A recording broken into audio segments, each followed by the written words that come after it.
ایک پٹھان کا خرگوش گم ہو گیا، خرگوش، تو لوگوں نے افسوس کیا، خان جی آپ کا خرگوش گم ہو گیا، کہنے لگا خواجہ کوئی بات نہیں ہے، ہم نے اس کو نسوار کا عادی بنایا ہوا ہے، جب نشہ ٹوٹے گا ہمارے پاس آئے گا۔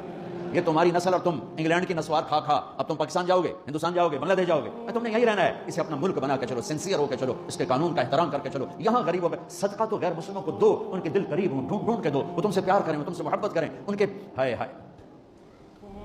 او میرے نبی تشریف فرما تھے، ایک طوائف گزری، طوائف پروسٹیٹیوٹ، وہ آپ کو دیکھ کے نا آپ کا مذاق اڑانے کے لیے، کیسا نبی ہے، اکیلے بیٹھ کے کھاتا ہے، کسی کو پوچھتا ہی نہیں، غیر مسلم کافر طوائف، کتنی برائیاں اکٹھی ہو گئی۔ آپ نے کہا آجا، وہ آ کے بیٹھ گئی، آپ نے کہا کھا، وہ تو آپ کا مذاق اڑا رہی تھی کہ نہیں ایسا نہیں کھاؤں گی، جو تیرے منہ میں ہے اپنے ہاتھ سے نکال کے مجھے کھلا۔ اس کا خیال تھا یہ مجھے ڈانٹیں گے، کہیں گے اس کو اٹھاؤ، دو چھتر مارو، اس کو دفع کرو، میں کہوں گی دیکھو تمہارا نبی کیسا ہے، اتنا بد اخلاق۔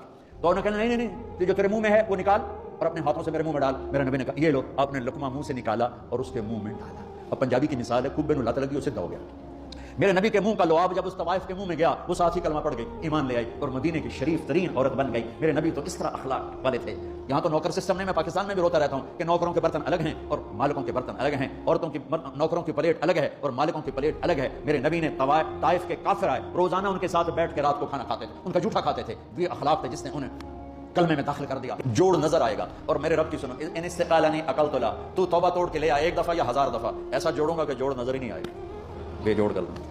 اور یہ تیرے کرام کاتبین کو بھی نہیں پتہ چلے گا کہ یہ توبہ ٹوٹی ہوئی ہے اور ٹوٹ کے جڑی ہے یا ٹوٹی نہیں۔ اللہ ایسی توبہ ہماری قبول کرے گا، جب ہو توبہ کرو، جب ہو توبہ کرو۔ تو نیت کرتے ہو توبہ کی، اگر ہم نے سچے دل سے کر لی تو اللہ کی قسم یہیں بیٹھے بیٹھے ہم سب ایسے ہو جائیں گے جیسے ماں کے پیٹ سے نکلے ہوں۔ اور پھر اگر ٹوٹ جاتی ہے، وہاں جا کے ٹوٹ جاتی ہے، پھر کہنا یا اللہ میری توبہ۔ ماں تنگ آ کے شاید بچے کو مارنے لگ جائے، لیکن میرا رب کبھی تنگ نہیں پڑتا، جب بھی جھکو گے معاف کرے گا، جب بھی جھکو گے معاف کرے گا۔ اللہ تعالیٰ ہمیں توفیق دے۔ تو میرے ساتھ کہو یا اللہ میری توبہ، پھر کہو یا اللہ میری توبہ، پھر کہو یا اللہ میری توبہ۔ اب اگر دل سے ہے تو سب معاف ہو گیا، آپ سب کو مبارک۔ اور آخر میں ایک چھوٹی سی تشکیل کروں گا، تبلیغ کے کام میں 3 دن چلے جایا کرو، تبلیغ کے کام میں 3 دن چلے جایا کرو، انشاءاللہ آپ کی زندگی میں بہت بڑا چینج آئے گا، بہت بڑا چینج آئے گا۔ اور نماز نہ چھوڑنا اور رزق حلال کمانا، تو انشاءاللہ آپ کی زندگی میں تبدیلی بھی آئے گی، نورانیت بھی آئے گی، اور معاف کرنے کا ظرف پیدا کرو۔